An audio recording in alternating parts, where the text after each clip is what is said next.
visto nacer. De odio llena el alma hemos traído, mas la patria no la hemos aún perdido. Nuestra patria está hoy ante Madrid, mas la patria no la hemos aún perdido. Nuestra patria está hoy ante Madrid. Hola, buenas tardes o buenos días a los que nos estáis viendo. Este es un espacio del Frente Antiimperialista Internacionalista, Testimonios Antiimperialistas, hablando con. En esta ocasión tenemos con nosotros a Eugenio Sánchez Suárez. Él es un activista militante de los derechos humanos, muy implicado con el tema saharaui. Ya sabéis que le estamos dando una especial visibilidad a este conflicto. Hace unos meses estalló de nuevo la guerra en el Sáhara, en ese territorio, y para nosotros, desde el Frente Antiimperialista, es muy importante el ubicar este conflicto dentro de lo que es esta visión global que pretendemos dar de que los conflictos que están abiertos en este momento forman parte de esa guerra imperialista, esta guerra global que tiene varios frentes, y uno de ellos muy importante es el frente que tiene lugar esa guerra en el Sáhara, un conflicto que está siendo silenciado. Pues bien, con nosotros tenemos a Manolo Pardo, a Paco Perán, que son dos compañeros del FAI que ya conocéis todos, que junto conmigo vamos a tratar de ahondar, de profundizar en el tema del Sáhara con Eugenio Sánchez, como os decía, militante y activista de derechos humanos. Desde hace más de 40 años es miembro de la Asociación Pro Derechos Humanos en España y además dentro de la Asociación Pro Derechos Humanos ha desarrollado campañas muy importantes, acciones muy importantes para visibilizar el conflicto del Sáhara. Y también lidera esa campaña internacional de denuncia de los acuerdos de Madrid. Y vamos a empezar por ahí, si te parece, Eugenio. Bienvenido. Vamos a empezar hablando de qué es esa campaña de denuncia de los acuerdos de Madrid. Muy bien, buenas tardes a todos.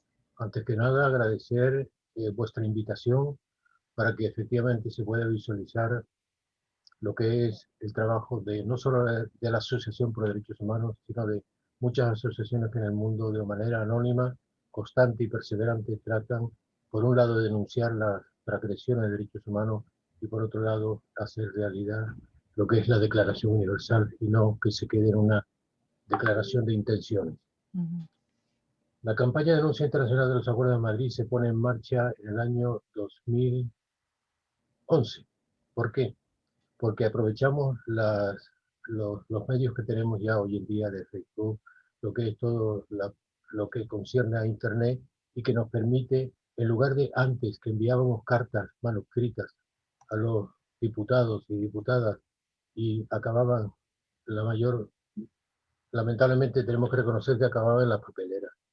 Pero esta campaña que se puso en marcha dirigiéndole al señor José Luis Rodríguez Zapatero, con registro de entrada, y a todos los 350 diputados y diputadas. Claro, eso ya tiene una rigurosidad que indudablemente cuando nos tocó ir en el año 2012 al Congreso de los Diputados, donde había 14 grupos políticos, ahora hay 16. Y los 14 grupos políticos normalmente cuando tú pides una cita, pues te dan pues 2, 3, 5, pero que te den los 14 el consentimiento, eso ya llama la atención la mala conciencia que tiene el gobierno de España y los políticos con el tema del Sáhara. Tuvimos una entrevista de media hora con cada grupo político, expusimos los argumentos que demuestran la ilegalidad de los acuerdos de Madrid y ni uno solo pudo demostrar que los acuerdos de Madrid son legales. ¿Y qué son estos acuerdos de Madrid? Es decir, ¿en qué consisten? Pues consiste en una trampa supuestamente legal para hacer un negocio a escondidas del pueblo saharaui sin contar con las repercusiones. Yo estoy seguro que no pensaban que iba a ocasionar tanto daño, tanto sufrimiento. Lo que pasa es que hay una serie de personas o personajes que ocupan cargos de responsabilidad y cuando se dan cuenta lo que han ocasionado ya no tienen marcha atrás. Bien, los acuerdos de Madrid en el año 1975 es una maniobra política que permite al gobierno de España, aparentemente, legalmente, ceder la administración del territorio no autónomo del Sáhara Occidental a Marruecos y a Mauritania. Claro, los argumentos que demuestran su ilegalidad no solo ponen en evidencia las operaciones que hace el gobierno de Arias Navarro en aquel momento, el año 75, sino nosotros que hemos presumido de democracia hasta el punto de querer exportar la transición democrática española de lo bien que lo hemos hecho, excepto en el capítulo del Sáhara, que no solo se ha hecho fatal, sino que ha costado la vida de miles de personas, saharauis, marroquíes, mauritanas y algunas españolas.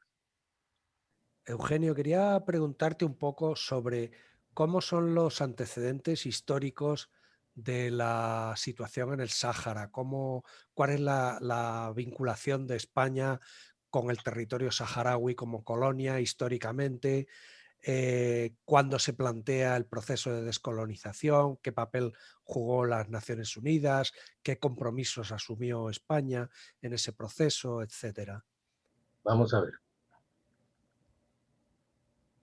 Aunque todos sabemos el origen del colonialismo en África, vamos a hacer un breve relato y trasladarnos a la conferencia de Berlín, 1984, 15 de noviembre de 1884, hasta el 26 de febrero de 1885. En ese corto espacio de tiempo, auspiciados por Francia y por Inglaterra, y bajo la presidencia de Otto von Bismarck, el canciller Otto von Bismarck, se pone encima de la mesa el mapa de África y, excepto la República de Liberia, que había conseguido su independencia en 1847, y Abisinia, la Etiopía, la antigua Abisinia, excepto esos dos territorios, los demás entran en el reparto. Y las potencias que de la época, Inglaterra, Italia, Francia, Alemania, Bélgica, España y Portugal. Se reparte toda esa tarta y se culmina el proceso, aunque con una serie de tensiones que dicen que muchas de estas tensiones también formaron parte del inicio de la Primera Guerra Mundial, que durante 4 años desoló Europa y ocasionó cerca de 60 millones de víctimas entre unos y otros bandos. Bien, ¿qué es lo que ocurre con esta situación? Con el Tratado de Versalles se pone fin a la Primera Guerra Mundial y se crea la Sociedad de Naciones para evitar otra tragedia como lo que acaban de verificar, de padecer. Y la Sociedad de Naciones fracasa. Por eso se crea la Organización de Naciones Unidas. Y si tenemos en cuenta el artículo 73 de la Carta de Naciones Unidas, que se crea en 1945, que se crea 60 años después de la Conferencia de Berlín, y en su artículo 73 le da una importancia vital a la descolonización de unos territorios que 60 años antes se han repartido las potencias de la época. El artículo 73, toda potencia que administre territorio no autónomo pendiente de colonización tiene el sagrado deber de defender los intereses de los habitantes, preservar sus recursos naturales y encauzar en la vida política. Muy bien. España, que en el año 55 entra en Naciones Unidas, le tocan la puerta y le dicen, te recordamos, España, que tiene la obligación, tus territorios coloniales, de ponerlos en el protocolo de descolonización. Y España hace oídos sordos, y no solo eso, sino que 2 años después, creo que fue el 8 de enero de 1958, provincializa el Sáhara Occidental. O sea, pretende lavarse las manos y decir, bueno, y aquí no pasa nada, yo he hecho una provincia, la provincia número 53, pero no le queda más remedio, porque la insistencia de Naciones Unidas es lógica, y en el año 62 firma el protocolo de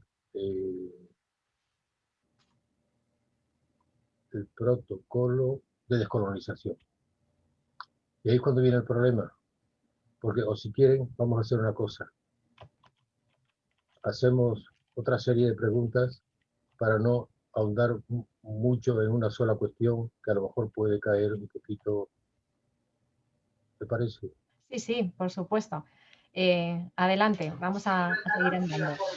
Sí, yo te quería preguntar, Eugenio, buenas tardes ante todo, por la situación, luego volvemos quizá al relato histórico, pero quería preguntarte por la situación del territorio del Sáhara respecto al derecho internacional. Existe la República Árabe Saharaui Democrática como institución. ¿Cuál es su situación frente a Naciones Unidas, frente a la Unión Africana? ¿Hay países que la han reconocido, que no? ¿Cuál es la situación legal y cuál es el nivel de reconocimiento que tiene hoy el territorio del Sáhara? Vale. La República Árabe Saharaui Democrática se proclama el día 26 de febrero de 1976 ante el vacío que deja el abandono ilegal y unilateral por parte de España, la potencia administradora. España, en su artículo primero de los Acuerdos de Madrid, dice que abandona sus responsabilidades como potencia administradora. Ni uno solo de los 6 artículos de los Acuerdos de Madrid cumple la legalidad jurídica, ni uno solo. Bien. La República Árabe Saharaui es admitida como miembro de pleno derecho en la Organización de la Unidad Africana, creo que fue el 22 de febrero de 1982. Me hablas y me preguntas por cuál es su estatus en Naciones Unidas. Así como en la Organización Africana no hay ningún compromiso, no hay ningún problema. Sin embargo, en Naciones Unidas, para que cualquier miembro nuevo ingrese en Naciones Unidas, tiene que pasar por el filtro del Consejo de Seguridad, que está formado por 15 miembros, pero los 5 del inicio de la Organización de Naciones Unidas, los 5 grandes, los que tienen derecho al veto son los que han impedido, que son Estados Unidos, Rusia, China, Francia, Inglaterra. Estos son los que impiden que el ingreso de la RAS en Naciones Unidas pase a la Asamblea, porque lo vetan constantemente, ya que por las razones que sospechamos no les interesa que sea miembro de pleno derecho.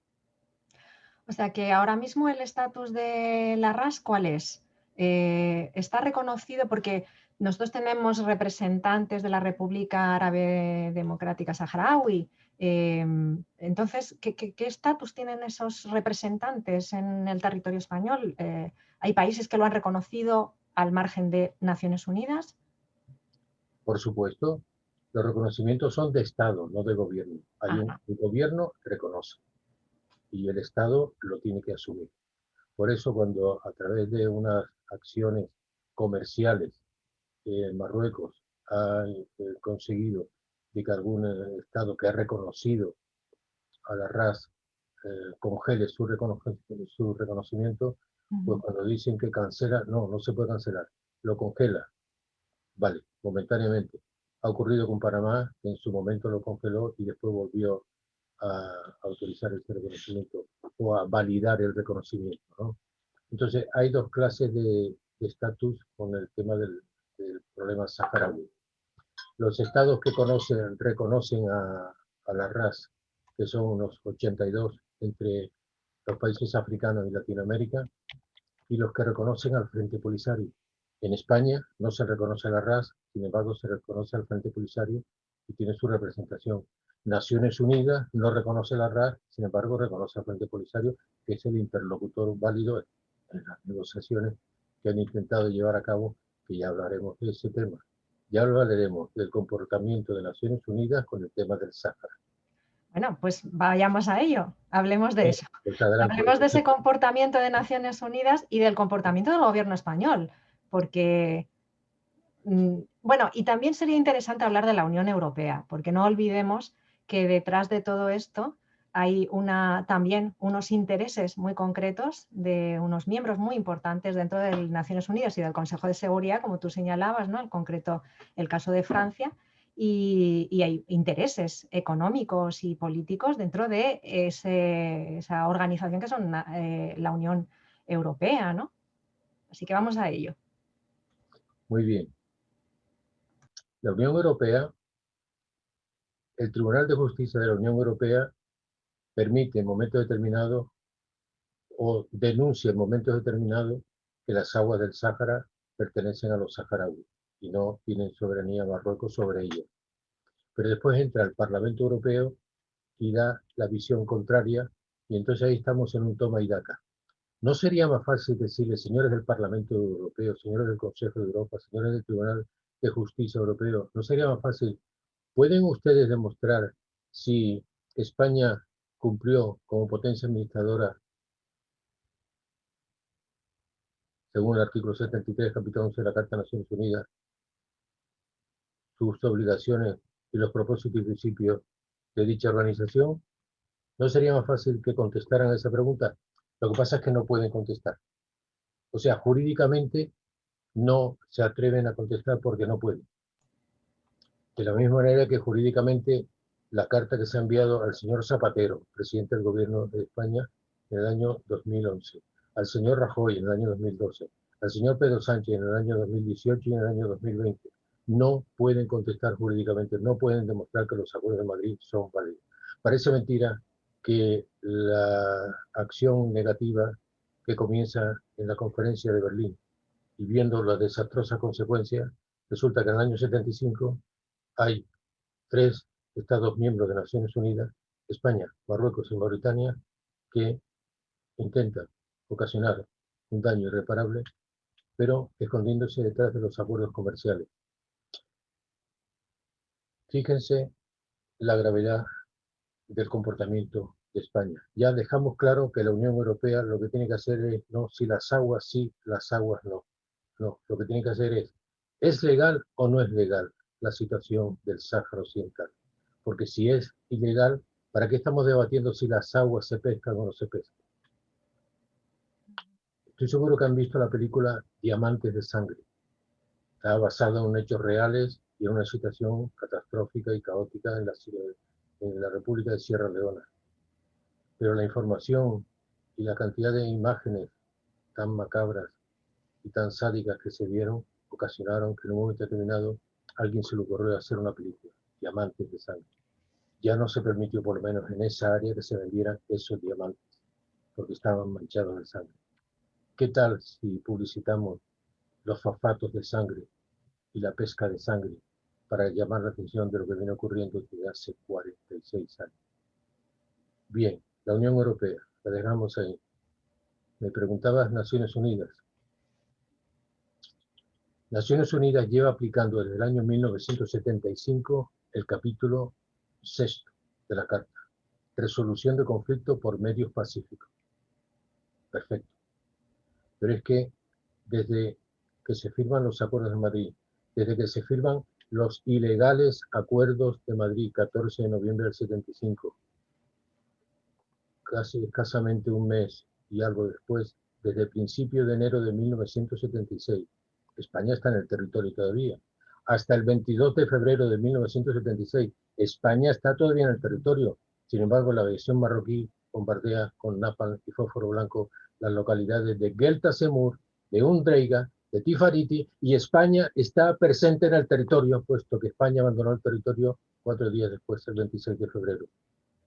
Cuando le dijimos esta secuencia de esta historia a los 14 grupos políticos, miraban para el techo, para la ventana, para el suelo, pero no te miraban a los ojos porque es incapaz. Una persona que tiene una responsabilidad política. Mira, esto es una historia de buenos y malos. Y los malos ganan cuando los buenos nos quedamos quietos. Pero cuando los buenos nos movemos, los malos se inquietan. Y por eso están inquietos con el tema del Sáhara. Porque hemos concentrado en la campaña de denuncia internacional de los acuerdos de Madrid hasta el punto que ciudadanos de más de 100 países de la comunidad internacional están comprometidos con esta campaña. Entonces me ha preguntado por la responsabilidad de Naciones Unidas. Hemos dicho que aplica el capítulo 6 desde el año 75. Desde el año 75 hasta el 91 hubo una guerra y seguía aplicando el capítulo 6, resolución de conflicto por medios pacíficos. ¿Cómo se explica que se aplique ese artículo cuando resulta que cuando Saddam Hussein invade Kuwait? ¿Sabe cuál le aplica? ¿Qué artículo le aplican de la Carta? El 7º, amenazas a la paz, quebrantamiento de la paz y acto de agresión. Perfecto, pues vamos a ser didácticos. ¿Es que no ha habido amenazas a la paz, quebrantamiento de la paz y acto de agresión continuado en el Sáhara Occidental? Sí. Entonces, ¿por qué siguen aplicando el capítulo 6? Lo dejo a que cada uno de ustedes y cada uno de los que puedan estar viendo en su momento, pues decidan por sí mismos por qué en un caso se aplica un artículo y en otro caso se aplica otro. Eugenio, has mencionado reiteradas veces la campaña por la denuncia internacional de los acuerdos. ¿Puedes explicarnos un poco cuáles son las demandas que plantea esta campaña internacional de denuncia y qué dificultades habéis encontrado para llevarla, para ponerla en marcha y hacerla efectiva? La campaña es sencilla. Mira, uno de las personas con las que nos entrevistamos en el año 2002 en el Congreso de los Diputados era la señora Salmones, del Partido Popular, y nos dijo: les agradezco que hayan resumido tanto el conflicto del Sáhara en 4 hojas, porque yo reconozco que antes que me perdí. Y esto es como si alguien se está ahogando en el Océano Atlántico a ahogarse en una piscina. El símil nos pareció perfecto, porque efectivamente lo hemos reducido de tal forma que concentramos en 4 hojas toda una historia de sufrimiento y de injusticia y de impotencia. Se trata de dar un pequeño paseo por los propios artículos, los 6 artículos de los Acuerdos de Madrid, que no soportan un análisis jurídico mínimo, hasta el punto de que incluso uno de los, me van a permitir que lo lea porque es que merece la pena, uno de los artículos es tan bochornoso que se permite el lujo de decir, un momento, y ya estamos aquí, se permite el lujo. Los 3 países intervinientes declaran haber llegado a las anteriores conclusiones con el mejor espíritu de comprensión, hermandad y respeto a los principios de la Carta de Naciones Unidas y como la mejor contribución al mantenimiento de la paz y seguridad internacional. Bochornoso, tremendamente ingenuo por parte de los que redactaron, puesto que con el mejor espíritu de hermandad, el que tuvo Caín con Abel, que con la quijada de un burro pues mató a su hermano. Y de acuerdo a los propósitos y principios de la Carta de Naciones Unidas, vale, venga, vamos a hacer un repaso de los 4 propósitos y principios de la Carta de Naciones Unidas, porque según estos señores lo hacen de tal manera que esto es irrefutable, ¿no? Primer propósito y principio, mantenimiento de la paz y seguridad internacional. Sí, son los acuerdos de Madrid que los tengo yo por aquí y como estabas hablando de ellos se me ocurría proyectarlos para que se puedan, mira, ver. El punto número 5. El punto número 5. Los 3 países contribuyentes declaran haber llegado a las conclusiones, vale. Con lo cual ellos dicen, y con la fraternidad y respeto a los principios de la Carta Nacional Unidas. La fraternidad ya hemos visto y ya hemos comprobado por la historia que masacraron las localidades de Guelta, Kuntreiga y Tifariti, más de 2.000 víctimas. Y si cesaron los bombardeos fue porque las noticias salieron publicadas en diferentes medios y quizás eso les puso, o sea, no decidieron continuar con algo que estaba haciendo, se les había escapado de las manos, como se suele decir. Artículo 5 de los Acuerdos de Madrid. Según ellos, lo hacen de acuerdo a los principios y propósitos de la Carta. Muy bien. Primer propósito y principio, mantenimiento de la paz y seguridad internacional. Nosotros preguntamos, ¿con los Acuerdos de Madrid se mantuvo la paz y la seguridad internacional? Segundo, resolución de conflictos por medios pacíficos. Con los Acuerdos de Madrid se resolvió pacíficamente el problema. Con los Acuerdos de Madrid se respetó el derecho de autodeterminación de los pueblos. Con los Acuerdos de Madrid se respetó la Declaración Universal de Derechos Humanos. Mienten descaradamente. Lo peor es que recientemente, hace unos quizás 5 o 6 meses, o 7 o 8, en un encuentro que tiene en exteriores un senador de La Palma, de la isla de La Palma, aquí en la isla de nuestras Islas Canarias, en la isla de La Palma, el senador por La Palma le pregunta al señor Borrell, en aquel momento ministro de Asuntos Exteriores, entonces quizás fue hace un año entonces, le pregunta si España cumplió como potencia administradora según el artículo 73, capítulo 11 de la Carta. Y el señor Borrell se puso muy nervioso. Dijo que ya había acabado el tiempo, que España ya no era la potencia administradora. Entonces, lo que no se puede hacer es decir, España ya no es la potencia administradora. Es, si el señor Borrell estuviese aquí, o la González Laya, la ministra de Asuntos Exteriores, o el señor Pedro Sánchez, o cualquier responsable político actual, es para decirle, un momento, punto, España, demuestre usted que España ya no es la potencia administradora. Porque toda potencia que administra un territorio no autónomo pendiente de colonización no puede abandonar unilateralmente sus responsabilidades.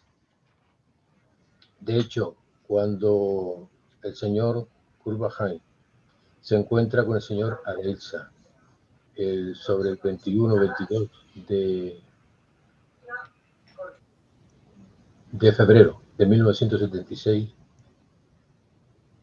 no, perdón, en noviembre, unos días antes de la firma de los Acuerdos de Madrid, se encuentra el señor Arelza con el señor Kurbajain, el secretario general de Naciones Unidas. Es importante que sepan que el señor Kurbajain trató por todos los medios depositar encima de la mesa y que se aprobara su plan, que se llamaba Plan Balhain. Y el Plan Balhain era la entrega del territorio a Naciones Unidas. España, señor mío, si ustedes no son capaces de administrar este territorio, pues devuélvanlo a Naciones Unidas, pero no hagan la chapuza, no hagan la acción tan nefasta que ha ocasionado tanto dolor, tanto sufrimiento, víctimas, asesinatos, torturas, desapariciones, encarcelamientos, usurpación de recursos. Todo esto, indudablemente, la historia juzgará a las personas, no solo a los que ocasionaron esto. El problema está en que los demócratas, tanto presumir de democracia, tanto la derecha como la izquierda, con el tema del Sáhara, han actuado exactamente igual. Entonces me decía Manuel, que si habíamos encontrado alguna dificultad. La dificultad es el miedo a reconocer que lo que ha ocurrido no tiene nombre. La irresponsabilidad por parte de una serie de personas que continúan escondiendo, como se suele decir, escondiendo el bulto, escondiendo el problema, tratando de decir, se nos acabó el tiempo, España ya no es la potencia administradora. El problema de saber y de reconocer que si en un momento determinado se vota en el Congreso de los Diputados una proposición de ley donde se ponga encima de la mesa el reconocimiento de los hechos ocurridos y se tenga que denunciar, que es lo que nosotros pedimos. ¿Qué pedimos en la campaña? Primero, hacemos dos cosas. Una, exponemos los argumentos que demuestran la ilegalidad de los Acuerdos de Madrid. Por ejemplo, el artículo 52 del Convenio de Viena de Tratados Internacionales. Todo tratado que en el momento de su celebración vaya acompañado de una invasión militar es nulo de pleno derecho. El 30-31 de octubre de 1975, por Echeverría y por Hausa, estaban entrando las tropas marroquíes y España silenciando la cuestión porque estaba negociando desesperadamente el tema de los acuerdos para pensar. Yo creo que pensaban de que al cabo de 2 o 3 meses la población saharaui se iba a asimilar con la marroquí y se iba a acabar el problema y el negocio quedaba en manos de los que, pues, indudablemente tuvieron interés en este tema. El artículo 53 del Convenio de Viena dice: todo tratado que en el momento de su celebración vaya en contra de una norma imperativa del derecho internacional general, como es el derecho a la autodeterminación de los pueblos, resolución 1514 del año 1960, es nulo de pleno derecho. Pero es que si seguimos avanzando, nos encontramos con que para que los Acuerdos de Madrid fueran legales, primero, tenían que pasar el filtro del artículo 1.2, dice, carecerán de validez las disposiciones que contradigan otras de rango superior. No podían estas personas, los señores Arias Navarro, Caro Solís Ruiz, por cierto, el señor Solís Ruiz, que era la persona que llevaba la administración de los bienes de Hassan II en España, y el señor Arias Navarro lo envía a negociar los Acuerdos de Madrid. Yo creo que es que se equivocaron de personaje, porque el señor Pedro Cortina, que era el ministro de Asuntos Exteriores, que era partidario de la autodeterminación y del referéndum, ahí se lo dejaron en su casita viendo la tele en blanco y negro, que en aquella época, en 1975, creo que la tele era en blanco y negro. Continuamos. Sí, entonces, todo lo que nos estás contando es un conjunto de despropósitos. Es decir, hay unos acuerdos que no cumplen ninguno de los apartados de la legalidad del derecho internacional. Hay una irresponsabilidad no solo de los gobiernos que van detrás del franquismo, ¿no? Sino de todos los gobiernos democráticos. Es decir, ninguno de los gobiernos democráticos que hemos tenido desde esos acuerdos han tomado cartas en el asunto ni han asumido responsabilidades. Entonces mi pregunta es, bueno, entonces, ¿para qué sirve el derecho? ¿Para qué sirve el derecho internacional? ¿De qué está sirviendo toda esta batalla que se está dando? Yo sé que es una pregunta complicada porque tú estás trabajando en esta campaña. Es cuestión, mira, creo que fue en la década de los 80, el 84, 85, nosotros teníamos una gran amistad con Mario Benedetti, nuestro gran amigo Mario Benedetti. Pues recuerdo que creo que la última entrevista que tuvimos con él, o la penúltima, nos dijo: se ríen de nosotros porque somos idealistas, se ríen de nosotros porque somos utópicos, no importa, nosotros vamos a ser constantes y perseverantes. Hay que ser utópicos, rebeldes, idealistas hasta el último segundo de estancia en el planeta Tierra, porque si el mundo está como está, que está mal, es por nosotros los idealistas, porque si fuese por nosotros estaría muchísimo peor. Por lo tanto, sigamos en nuestro camino. Entonces la pregunta tuya se responde en parte con lo que nos decía nuestro querido amigo Mario, porque debemos ser constantes y perseverantes. No les interesa una campaña. ¿Cuántas veces, tú sabes cuántas veces nos han llamado, por cierto, a nosotros? Porque todo esto que hemos hecho es un grupo de personas. Y si a mí me ha tocado aparecer en algún momento, pero hay un grupo de personas siempre detrás que de forma anónima y de forma perseverante y constante siguen en el camino y en la vía que nos han enseñado. Porque es curioso. ¿Por qué digo que nos han enseñado? En elecciones, aquí, en España, me imagino que fuera puede ser igual, nos dicen en las campañas electorales algunos políticos, algunos digo, no algunos, yo creo que todos, queremos que hagáis política, que practiquéis política, que nos digáis qué hacemos mal para corregirlo. Mire usted, aquí tiene lo que habéis hecho mal con el tema de los acuerdos de Madrid. Nada, entonces eso ya no vale. Desaparece. No responde. Es más, cuando tú hablas aquí en España con algún político sobre el tema del País Vasco, que dice nadie está por encima del imperio de la ley, y tú dices, de acuerdo, nadie está por encima del imperio de la ley. Y si hay que cambiar la ley, se cambia. Pero si no, nadie está por encima del imperio de la ley. Estamos todos de acuerdo. Te preguntas por el tema de Cataluña. Nadie está por encima del imperio de la ley. Otra vez volvemos a estar de acuerdo. Estupendo, fabuloso. Y le preguntas a esos mismos políticos por el tema del Sáhara. Abogamos porque las partes se pongan de acuerdo y se consiga una paz justa y duradera, mutuamente aceptable en el marco de Naciones Unidas. Bueno, dan una perivuelta tremenda para no decir nada, para dejarlo todo como están, porque no se atreven a dar el paso correspondiente. Bueno, y la siguiente cosa, ahora estamos en plena apertura del conflicto, es decir, estamos en una guerra abierta. El Frente Polisario ha decidido tomar de nuevo las armas. ¿Qué significa esto? ¿Qué significa para el derecho internacional y qué significa para los saharauis? No puede ser que hayan decidido que ya basta, es decir, que hay que acompañar esa campaña idealista, que hay que seguir trabajando en esa línea, hay que acompañarla con una posición de fuerza mucho más, digamos, comprometida, ¿no? con el cambio de la situación. ¿Qué piensas tú del estallido de nuevo del conflicto armado? La paciencia tiene un límite. Una vez hay una calle muy famosa aquí en la isla de Gran Canaria, la calle Triana, y coincidí hace un par de años con un senador socialista. Eugenio, vas a ser responsable de que España pague indemnizaciones multimillonarias como sigas con esa campaña. No, mira, esa campaña es una campaña que la lleva la Asociación por Derechos Humanos. Y si algún día tenemos que pagar de nuestro bolsillo parte de esa indemnización, pues por lo menos lo hacemos con el convencimiento de que ha salido a la luz, ha salido la verdad, y nunca más va a ocurrir una experiencia similar. Pero sí quiero hacerte una pregunta. Si tu familia estuviese en una casa en el Aaiún, rodeada de esa casa por la policía, a punto de entrar, y abrir una brecha en la abuelita de 83 años o en la niña de 3 añitos, ¿en cuánto tiempo se arreglaba el problema? Se quedó muy serio. Los ojos se le llenaron de lágrimas en 24 horas. Digo 24 horas y es mucho, en 2 horas, sí. Si fuese por ti, en 2 horas. ¿Y por qué con el pueblo saharaui dejamos pasar años y años y años? Muy sencillo, por falta de empatía. ¿Qué es lo que tenemos los activistas de derechos humanos?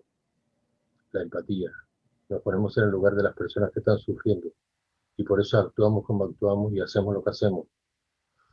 Por eso, este mensaje va primordialmente para los jóvenes que no tienen la mente intoxicada y que leen un texto de legalidad internacional y si lo tienen que aplicar, lo aplican cuando sean mayores. Decía Martin Luther King, lo malo no es la perversidad de los malos, sino el silencio de los buenos. Este mensaje también es para los buenos políticos que no se han atrevido a actuar y que actúan con la disciplina del partido. Saben perfectamente que lo que van a votar va en contra de su conciencia, pero como el que dirige el partido levanta el pulgar, entonces hay que votar sí o hay que votar no. Lo que llamamos la atención de los políticos nuestros, españoles, porque este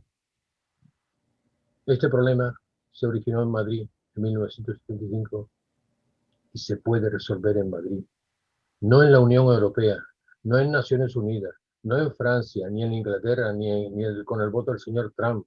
No, esto se puede resolver en el Congreso de los Diputados perfectamente. Y como sabemos que ya se sabe, pues entonces ya lo podemos decir abiertamente. Si en un momento determinado presentamos una proposición de ley donde se demuestra que los acuerdos de Madrid son ilegales y se le pide al gobierno, demuestre usted su ilegalidad. Y si no puede, denuncie los acuerdos de Madrid. Devuelva la nacionalidad usurpada a todos los saharauis censados en el 74 y sus descendientes. Y tercer punto, lo mismo que quería Kurt Waldheim en el año 1975, 11 de noviembre. Entregue el territorio a Naciones Unidas y se acaba el conflicto. Porque eso sí es una verdadera protección hacia los ciudadanos saharauis y no lo que hay ahora con la MINURSO, que no tiene competencias en derechos humanos. Entonces, ¿está justificado la toma de las armas de nuevo por el Frente Polisario?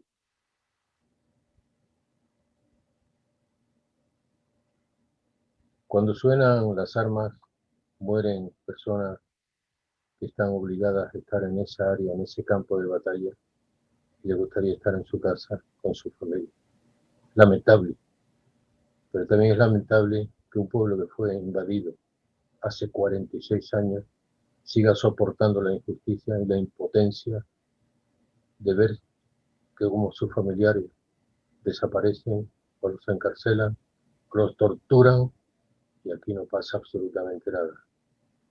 Es un conflicto entre tomar una decisión, seguir esperando o tomar otra. Se acabó hasta aquí hemos llegado.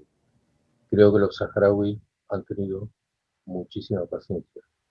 Eso no impide lamentar que cualquier víctima de la nacionalidad que sea, lo lamentemos y que esperemos que cuanto antes acaben los disparos y hablen las personas.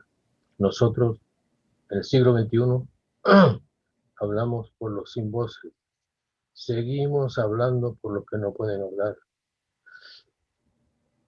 Creo que era el señor Peter Berenson el que creó Amnistía Internacional. La velita de Amnistía Internacional tiene una llama. Esa llamita dice que nunca se apagaría hasta que las personas detenidas, encarceladas, desaparecidas, aparecieran. Es un problema que tenemos los que estamos en estos campos, en estas obligaciones, estas responsabilidades, porque somos conscientes de que esto es una historia de buenos y malos. Eugenio, yo te quería preguntar en un plano más personal cómo llegaste a implicarte en toda esta lucha, en toda esta batalla. ¿Cómo estableciste relación con los saharauis? ¿Cómo cómo te informaste de la situación y cómo llegaste al nivel de compromiso que nos estás mostrando hoy. Pues es curioso, pero antes de que apareciera Amnistía Internacional, esto es una anécdota muy personal y voy a ser muy breve. Antes de que apareciera Amnistía Internacional y la Asociación por Derechos Humanos, yo sin darme cuenta me hice activista sin darme cuenta de derechos humanos. Yo volaba en África, en la República de Liberia, en la selva, allí entre las chozas. Y así como cuando tú quieres oír por la radio una frecuencia 92.3, 87.8, coges el dial y sintonizas esa frecuencia, ¿no? Pues nosotros los seres humanos tenemos un dial automático y sintonizamos con las personas. Y yo cuando volaba en África, en la selva, pues sintonizaba con todos ellos. Me encantaba hablar con ellos. Es más, tenía una trampa, porque hay una familia allí que se llama Suárez, que son mandingas. Claro, mi apellido es Suárez, yo era Mr. Suárez. Y a mí me preguntaban en cierta ocasión un grupo de niños, Mr. Suárez, ¿tu abuelo es mandinga? Y digo, mi abuelo es mandinga porque es Suárez y yo soy mandinga. Y salían corriendo, chillando, alegres porque Suárez su abuelo era mandinga. Por las razones que sea, un día me viene a buscar una abuelita muy simpática, una mamá y 2 niñas. Y la mamá me dice, nuestro marido, nuestro papá, está encarcelado injustamente. Tienes que ir a un poblado, no voy a decir el nombre, a las 12 de la mañana y al final de la pista, dar la vuelta, abres la puerta y ahí entrará. Vamos a ponerle el nombre de Alhaji Camara. Alhaji es real y el nombre de Camara lo estamos poniendo ahora. Porque aunque haya pasado muchos años, hay que respetar estas cosas. Alhaji es el que va a la Meca. Yo estaba como si fuésemos en un rally y pensaba, pero qué tontería, y ahora cuando tome tierra, voy al final de la pista, abro la puerta, aquí no aparece nadie y a ver qué hago. Espero un rato y después todo esto sin que la compañía lo supiera. Tomo tierra, voy al final de la pista, doy la vuelta, abro la puerta. ¿Ustedes se imaginan la agilidad que tiene un tigre, un leopardo? Bueno, pues aquel personaje se metió en la cabina como si fuese un leopardo, con una agilidad tremenda. Yo cerré, metí gases y salimos, viraje a la izquierda, viraje a la derecha, pasamos el río y pasamos la frontera, el río Manu, el Manu River, con la frontera con Sierra Leona. Tomamos tierra en una carreterita y lo dejé allí. Me intentó dar un puñado de dólares y le dije que no. Y cuando despegué, subí, el sol estaba en lo alto y vi un reflejo en su cara y pensé que raro, era un reflejo real porque estaba llorando. Yo estoy seguro que en esas tardes donde los abuelos cuentan historias,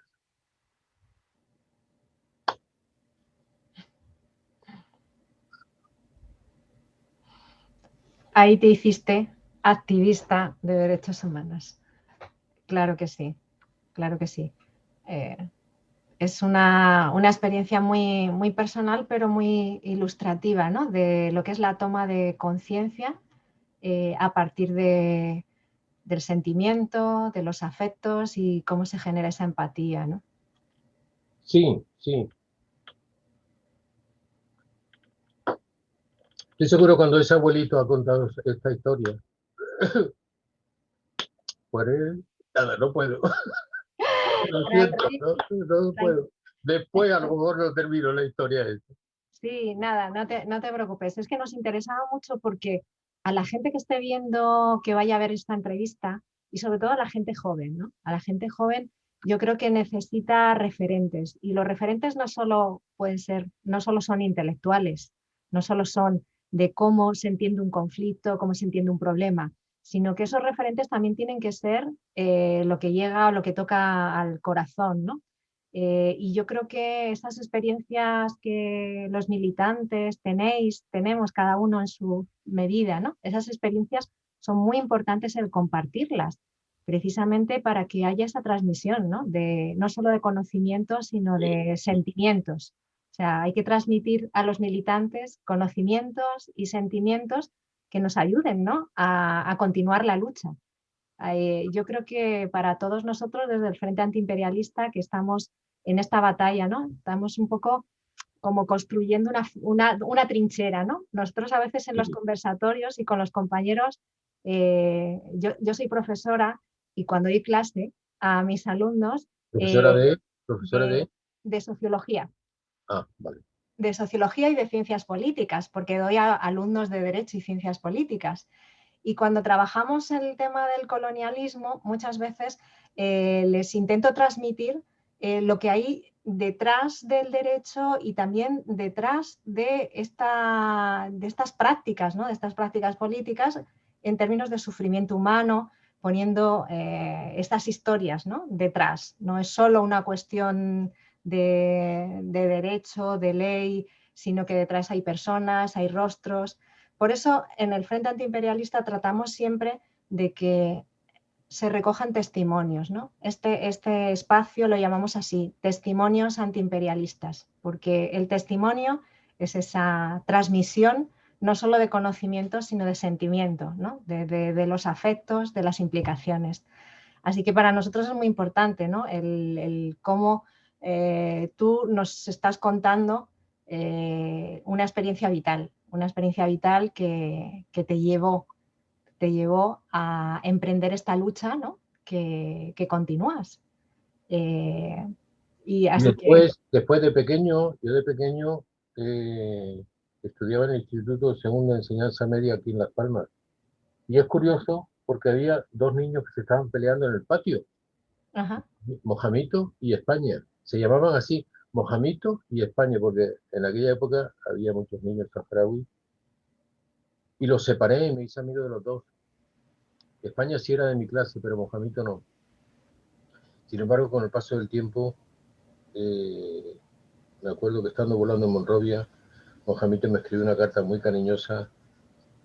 La averiguaría la dirección a través de mis padres y me decía que quería que como piloto les ayudara a algo que iban a hacer en su país. Eso fue en el año 72. Ajá. Sí, fue en el año 72. O sea, cuando a mí me dicen, ¿desde cuándo perteneces al tema del Polisario y tal? Pues del año 72. Pero le voy a contar una historia que tiene relación con esto. En 1970, el líder saharaui Mohamed Sidi Ibrahim Basiri intentó de la mano de España pues alcanzar la independencia. Ajá. Lo detuvieron, lo torturaron, lo asesinaron y de hecho se sabe en un sitio donde hay un coronel que me ha prometido. Lo que pasa que últimamente veo que no se atreve mucho por las razones que sea. Me ha prometido decirme ante notario dónde está enterrado Mohamed Sidi Ibrahim Basiri. Si en el año 70, junio de 1970, España hubiese actuado como correspondía, ya que desde el año 67, que se creó la YEMA, el máximo organismo representativo saharaui, Franco se había comprometido con la autodeterminación.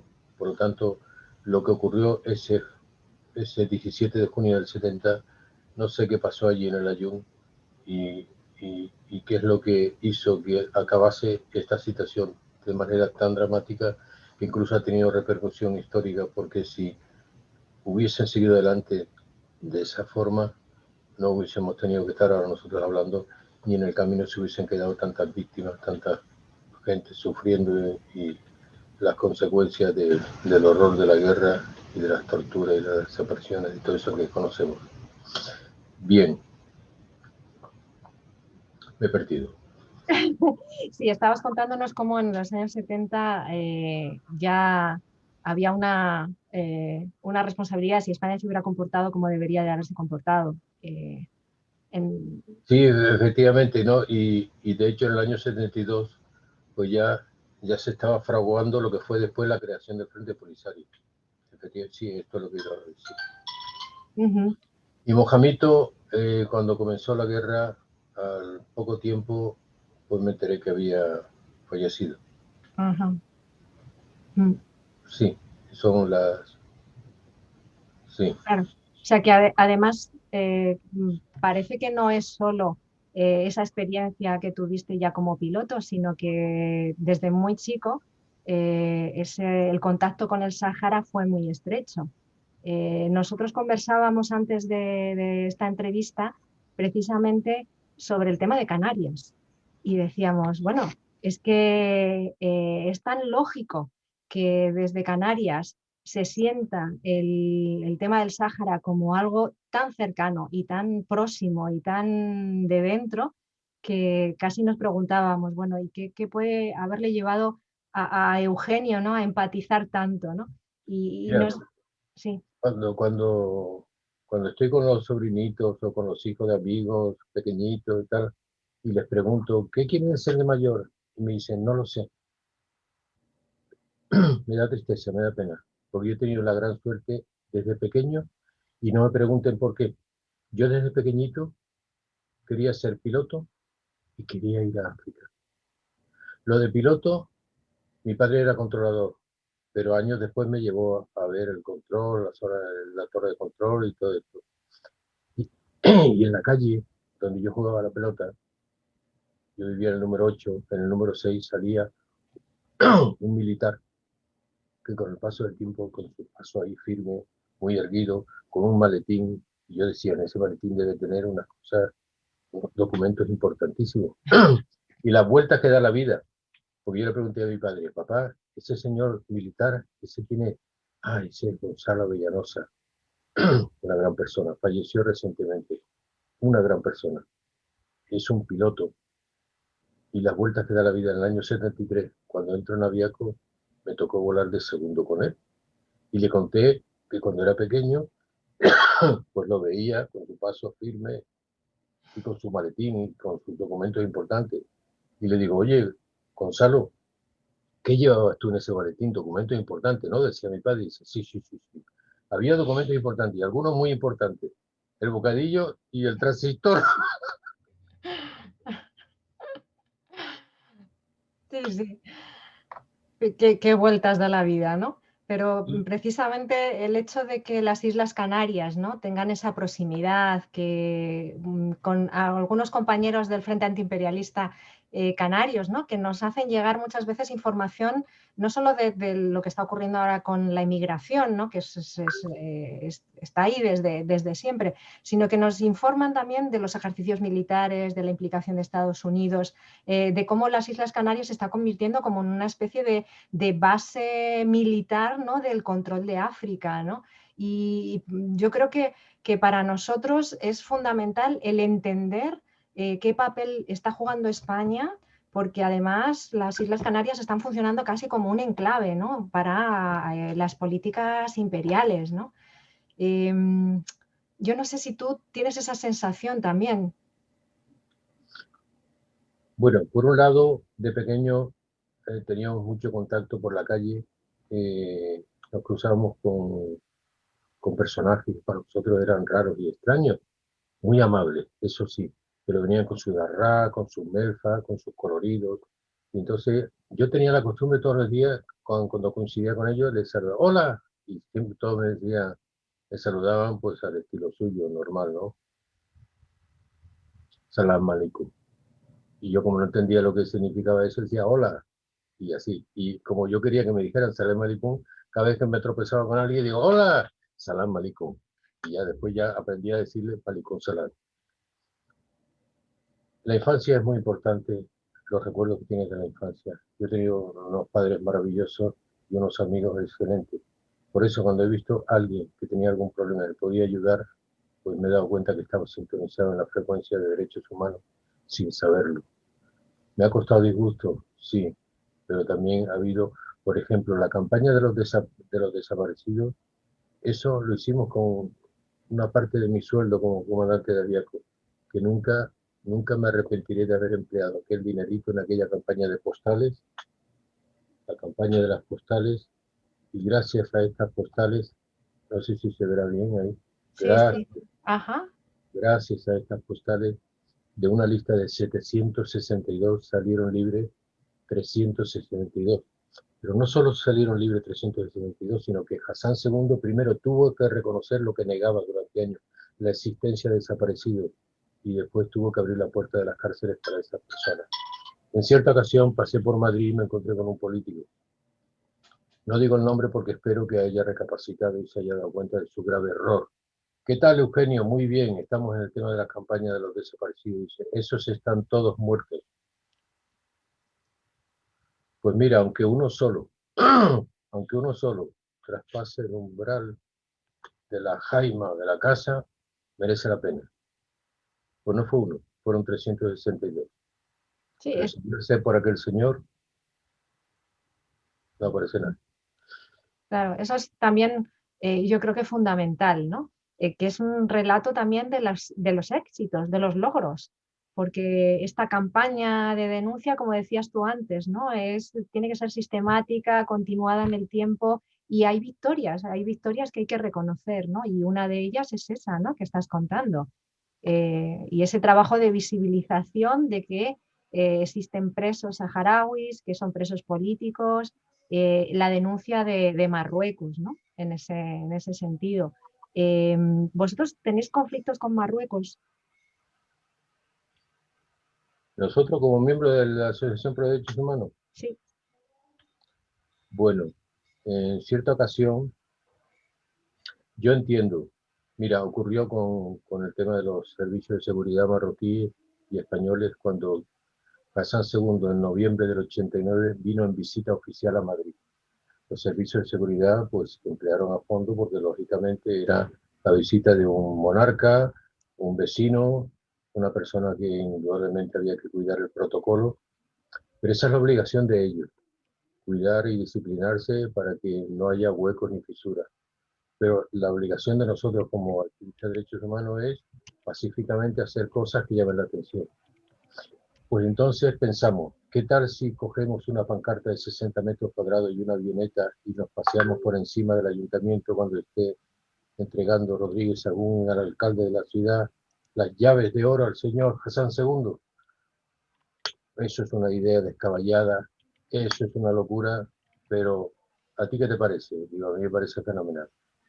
Y como había que sortearlo entre el grupo de 5 y el único piloto era yo, pues yo sabía que ya me tocaba a mí. Pero bueno, no importó nada, en absoluto. Cuando llegó el momento, aeropuerto de Cuatro Vientos, plan de vuelo, piensos compuestos en orgasa, hay que decir que era una propaganda que yo hacía años. Como había muchas avionetas y mucho trasiego de publicidad, no se dieron cuenta cuando corrí. Hacía años que no volaba, pero yo tengo una regla: depósito, tren, flaco, pesador, paso, mezcla, bomba, aire caliente, colaborador y con flash. Con esa regla, en África, en cualquier sitio, con las avionetas, me metía en cualquier avioneta, con lo cual es verdad que hubo que hacer algo que no está bien hecho, es verdad, pero ¿qué le vamos a hacer? Mereció la pena. Entonces cogimos una avioneta, la cogimos prestada, vale, y cogimos la pancarta, el controlador no se dio cuenta, pero cuando le empezaron a llegar noticias de que había una avioneta encima del ayuntamiento impidiendo que Hassan II recibiera las llaves de oro de la ciudad, aquello se revolucionó y se ocasionó gritos y sobre todo no solo gritos, sino mal tono, ¿no? Yo cuando vi que aquel controlador me llamaba de aquella manera, yo pensé, este hombre ha tenido anoche una trifulca con su esposa y lo voy a pagar yo. Apagué la radio. Y así de esa manera por lo menos estuve una hora y pico tranquilo, hasta que apareció un helicóptero de la Guardia Civil, que en un tono muy amable, me decía que me fuese a la 4000. Yo, como me había quitado los auriculares, yo le decía, no, si yo ya estoy cansado de estar aquí, no, si yo ya me voy, el tío, pero está encima, ¿qué me dice? ¿Qué me está diciendo? Cuatro Vientos, tiré la pancarta, tomé tierra, el helicóptero se posó con un walkie-talkie, en aquella época no había móviles, y diría, sí, es este, porque yo era muy conocido en él. Bueno, pues, no me hicieron nada. Al día siguiente sonó el teléfono. Comandante Sánchez Suárez, sí, soy Mari Carmen, la secretaria del jefe de piloto Ramón Anguera, que quiere ver urgente en su oficina. Nada, dile a Mari Carmen que en media hora estoy ahí. Yo ya sabía lo que había ocurrido. Pues habían llamado de las altas alturas para que me sancionaran, pero tuvimos la suerte de encontrarnos con un gran piloto, Ramón Anguera. Cuando entro me dice, Eugenito, cierra la puerta. Sabes que cuando un jefe de piloto llama a uno de sus pilotos es para invitarle a café o para decirle una noticia. Correcto, Ramón. La noticia, olvídate de los vuelos a Marruecos hasta no se sabe cuándo. Oye, ¿el café cómo lo quieres? ¿Solo cortado con leche? Bueno, qué bien, ¿no? Porque podía haber sido una situación muy, muy complicada, muy grave, ¿no? Pero yo me imagino que tenías un respaldo también de gente que... No, No. no. Ellos, ellos pensaban que sí, pero no. Ah, Ah, o sea que de alguna forma también les hiciste pasar miedo, ¿no? De saber quién te estaba detrás tuyo, ¿no? Qué apoyo tenías y... Nada, nada. Ujú. Esto funciona así. Hay veces que ves una oportunidad y dices tú, ¿lo hacemos, no lo hacemos? tirar Igual para pasó. Dime, y tirar para adelante. y tirar Sí, para adelante. lo que queda bastante claro es que es una cuestión de voluntad y de determinación. Es decir, voluntad y determinación son claves también de lo que significa esta posibilidad de conseguir cosas, ¿no? De lograr de verdad que Sí, se cumpla mira, lo que es de justicia. te lo imaginas, funciona. La imagen mental funciona. Y te lo digo por experiencia, ¿no? Igual pasó con el tema de cuando los rehenes de Irak, de Saddam Hussein, cuando la invasión de Kuwait. Yo presenté una propuesta en la PDH para ir allí a hablar con Saddam Hussein y traernos a los 16 españoles. Pero bueno, no rotundo. Pero se levantó José Antonio Gimbernat, que en paz descanse, falleció hace 5 o 6 meses. Me dijo un momento. A ver, Eugenio, sal fuera. Claro, José Antonio ya tenía la experiencia del follón que habíamos organizado en el año 85 con los 21 saharauis. Sacábamos y tal igual. El tema de la avioneta en el año 89. Pero él diría, a ver, espérate, ¿tú crees que esto se puede hacer? Y yo sí. Entramos dentro y dice, voto de calidad. Se aprueba el proyecto. Y al final fuimos, hablamos con Saddam Hussein y lo traímos a los 16 españoles. O sea que... O sea que funciona, ¿no? Esa determinación, esa voluntad, el tener Hombre, las claro, cosas Estamos, claras. claro que la funciona. Es lo casualidad, imposible, Ángeles. Es lo que siempre dices sobre lo imposible, ¿no? Ujú. mira, Claramente, son tres cosas las que nos ha contado Eugenio, tres cosas que cualquiera diría que son imposibles, Sí. tres por cosas, definición. tres cosas Y que con determinación y salen adelante, ¿no? mira, Es impresionante.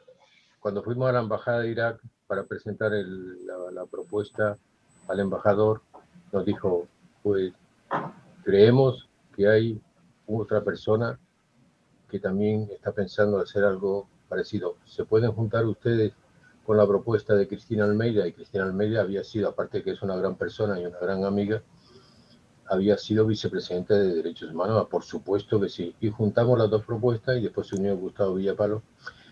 Pero es una cosa que algún día se lo diré a Cristina, no ha habido oportunidad porque después ella por su lado, yo por el mío, de un lado para otro, tal igual. Pero en varias ocasiones me preguntó, me dijo en Bagdad, Eugenio, parece como si tú hubieras estado antes aquí muchas veces, te desenvuelves con mucha soltura. Y yo no le quise decir, yo he estado aquí mentalmente un montón de veces. Y efectivamente, igual pasó con la entrevista con Saddam Hussein. Yo me había imaginado la entrevista con Saddam Hussein en muchísimas ocasiones mentalmente. Y cuando llegó el momento, se supone que tú te entrevistas con un señor que es el enemigo público número uno del mundo en aquel momento. Y lo que tratamos desde Derechos Humanos me llamaban y me decía, Eugenio, Cristina, Gustavo, Gustavo, Cristina, Cristina, Gustavo, Gustavo, Cristina, Cristina. Pero Derechos Humanos no sale en la prensa. Digo, cuando llegue el momento. ¿Pero cuándo? Cuando llegue el momento. Y el momento llegó en la entrevista con Saddam Hussein. Pasa Cristina, pasa Gustavo, pasa Fallesaca, pasa Nacho Montejo, y yo me quedé el último. Y cuando cojo la mano de Saddam Hussein, la traductora en la foto está con la boca abierta. Digo, Mr. President, ana la atacala la arabia. ولكن أنا يكادو بياني ستكالا اللغة العربية في المرة القادمة. Inshallah, me contestó. Y la traductora se quedó como que decir, bueno, ¿y este tío de dónde sale? Yo lo que quería era llamar la atención 15 segundos para que Derechos Humanos estuviera presente, que es lo que ocurrió después, que esos 15 segundos salieron en muchísimos sitios y me decía José Antonio, para descansar, ¿qué cabrito? ¿Me podías haber adelantado algo para tranquilizarme? Y digo, nada, estas cosas son así, surgen así, y es lo que hace el que uno se reafirme aún más en que los protagonistas son los que sufren. Nosotros somos meros transmisores del sufrimiento de esas personas. Por eso nos duele cuando te encuentras con políticos que son incapaces de tener un mínimo de empatía, de sentimiento, de sensibilidad y de responsabilidad. Ahora que estabas hablando de Irak, hace, no sé si fue ayer o antes de ayer, que falleció Ramsey Clark. Sí. Sí, también un personaje desde el mundo jurídico estadounidense con un gran valor, ¿no? En implicarse y defender la justicia y la ley y el derecho internacional. Él se implicó mucho en la guerra contra Irak y defendiendo, ¿no? Al pueblo iraquí y tratando, ¿no? de que no se produjera esa primera guerra, ¿no? En el 91. Así que también es de destacar, ¿no? a ese personaje tan querido por los pueblos árabes que fue Ramsey Clark, ¿no? que bueno, tenía una actitud muy parecida, ¿no? A esa que tú nos estás transmitiendo, ¿no? De la determinación de luchar por lo que se cree que es justo. Y si uno está convencido de que es justo, no hay ninguna barrera, ¿no? Hay que enfrentarse a ellas, ¿no? Es el principio de la vida, ¿no? Y bueno, yo creo que ya con todo esto que nos has contado, que nos ha enriquecido tanto, vamos a dar por finalizada esta entrevista pidiéndote que si quieres un poco lanzar algún mensaje a todos los que nos verán a través de las redes sociales, que verán esta entrevista, este testimonio antiimperialista, este testimonio humano. Si quieres lanzar un poco qué mensaje, ¿no? Tú lanzarías a toda esta gente, a esta gente joven, ¿no? Que dice un poco que no quiere, no saben qué van a ser en la vida, ¿no? ¿Qué les dirías respecto al Sáhara? Pues la vida pasa igual si hacemos, si nos comprometemos, como si nos quedamos en el sillón de confort viendo la tele constantemente sin involucrarnos. Pero cuando nos damos cuenta de que hemos venido al planeta Tierra a cumplir una misión y no sabemos qué misión es, que menos que por lo menos cuando ves un tema de esto, se encuentran con personajes como ustedes, implicados, con esa estantería llena de libros, que cada libro tiene su mensaje, y entonces lo que podemos transmitir, lo que podemos desear, no transmitir, porque transmitimos, ¿no? Lo que ocurre es que la sensibilidad de cada persona, estamos sintonizados con ellas o no. Ellos son capaces de sintonizar con nosotros o no. Lo que sí sabemos es que hay mucho sufrimiento, mucho dolor. Decía el Dalai Lama, el ser humano fue creado para amarle, quererle, protegerle, y las cosas para ser usadas. Y te das cuenta que en muchas circunstancias y por la acción de muchos políticos, el ser humano queda como parte para ser usada y las cosas para ser amadas, queridas. El barón de Rothschild se le atribuye, Nathan Rothschild de la rama inglesa, se le atribuye la frase: cuando veas las calles manchadas de sangre, compra propiedades. Hace 45 años las calles de Layún, de Smara, de Dagla y el Cisneros empezaron a verse manchadas de sangre. Y se empezó a ver compra de fosfatos y de la pesca. Han pasado 46 años. Es que no les da vergüenza a las personas que tienen en su mano la responsabilidad de cortar esta sangría y de rendir tributo a las personas que se sacrificaron por culpa de esa responsabilidad. No les da vergüenza para que cambien su rumbo y actúen con responsabilidad. Yo le pediría, no solo a los jóvenes, que pensaran que si el misterio de la vida es saber qué es lo que vamos a hacer en ella, por lo menos que se preocupen un poco en averiguarlo y que no esperen a pedir ayuda porque se sientan atacados, menospreciados, devaluados, sino que sientan la necesidad de proteger y de ayudar a las personas que lo necesiten. Al gobierno, el mensaje al gobierno sí es el que hace años venimos diciéndole. ¿Cumplió el Estado español como potencia administradora del territorio no autónomo del Sáhara Occidental, según el artículo 73, capítulo 11 de la Carta de Naciones Unidas y los propósitos y principios de dicha organización? Que sean capaces de contestar. Lo enviamos por carta, lo enviamos a través de estos medios, lo enviamos y lo seguiremos enviando hasta que España nos dijera en cierta acción. ¿Cuánto tiempo va a durar esta campaña? Como queriendo decir, ya dura mucho, ¿cuánto tiempo va a durar? Hasta que España asuma sus responsabilidades como potencia administradora de dicho territorio. A ustedes un gran abrazo, a mis amigos saharauis, otro, sin olvidarnos de las víctimas marroquíes, mauritanas y algunas españolas, seres humanos. Muchísimas gracias, Eugenio. Shukran. Muchas gracias. Muchas gracias por estar con nosotros. Ha sido todo un lujo el tenerte aquí, el conversar contigo. Sí. Y esperamos seguir contando contigo para compartir, para visibilizar, para analizar y para darle ese apoyo tan necesario a la causa saharaui. Muchísimas gracias y hasta siempre. Un fuerte abrazo, Eugenio. Muchas gracias. Camaradas, subid los parapetos.